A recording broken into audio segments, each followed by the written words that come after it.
IPL memes అసలు మామూలుగా కాదు. ప్రసన్న వదనం మొత్తం హల్చల్. అమ్మాయిలు ఊరికే ట్రెండ్ అవుతారు. యా చిన్న క్యూట్ ఎక్స్ప్రెషన్ పెట్టి. ఓకే సుహాస్ గారు సార్, అంటే మొన్న ఈవెంట్లో కూడా సుకుమార్ గారు ఒక కామెంట్ చేశారు, పుష్పలో చేయాల్సిన వ్యక్తి ఈయన. అవును. ఒకవేళ మళ్ళీ మీకు అంటే పుష్ప 3 తీస్తే కనుక ఒకవేళ మీరు మంచి క్యారెక్టర్స్ చేస్తారా, ఇట్లాగా ఓన్లీ ఇలాంటి సెలెక్టెడ్గా చేసుకుంటూ పోతుంటారు? చేస్తానండి. అంటే మంచి క్యారెక్టర్ వస్తే డెఫినెట్గా చేస్తానండి. బన్నీ గారితో స్క్రీన్ షేరింగ్ అంటే ఎలా ఫీల్ అవుతారు ఏంటి? ఆబ్వియస్గా చాలా హ్యాపీగా ఉంటుంది కదండి. మంచి ప్రెజెన్స్ ఉన్న రోల్ ఇస్తే అంతకంటే ఏం కావాలి. బట్ ఆశపట్టంలో తప్పలేదు కాబట్టి వస్తే బాగుండని కోరుకుంటున్నాను. వస్తే ఖచ్చితంగా చేస్తాను.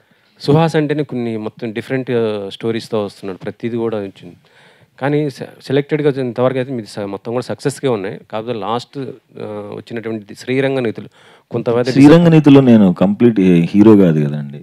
అదే నా ఇప్పుడు రైటర్ పద్మభూషణ్ కానీ, colour photo, family drama, Ambajipeta marriage band నా సినిమాలు కంప్లీట్. శ్రీరంగ నీతిలో క్యారెక్టర్ కదా, సో అది నేను ఫుల్ లెంత్గా ఉన్నదే నాకు కౌంట్లోకి వస్తుంది. ఇప్పటి వరకు మీ జర్నీ ఇలా జరుగుతుంది. నెక్స్ట్ కొద్దిగా స్టార్ హీరోయిన్స్తో అంటే కీర్తి సురేష్ లాంటి వాళ్ళతో చేయబోతున్నారు కదా, ఎలా ఉంటుంది ఏంటి ఆ సినిమా? నేను చూడాలి ఎలా ఉంటుంది. వెయిటింగ్ అండి. అంటే అన్ని సినిమాలు ఇప్పుడు లైనప్లో ఉన్న సినిమాలు అన్నీ మంచి సినిమానే, అది కూడా ఒక మంచి సినిమానే. బట్ పెద్ద హీరోయిన్తో కాబట్టి ఎట్లా ఉంటుందో మరి నాకు తెలియదు, చూడాలి. షూట్ ఏం స్టార్ట్ కాలేదండి అసలు? లేదు, ఇంకా స్టార్ట్ అవ్వలేదు. ఇంకా ఇంకో 2 సినిమాలు ఉన్నాయి అయిన తర్వాత.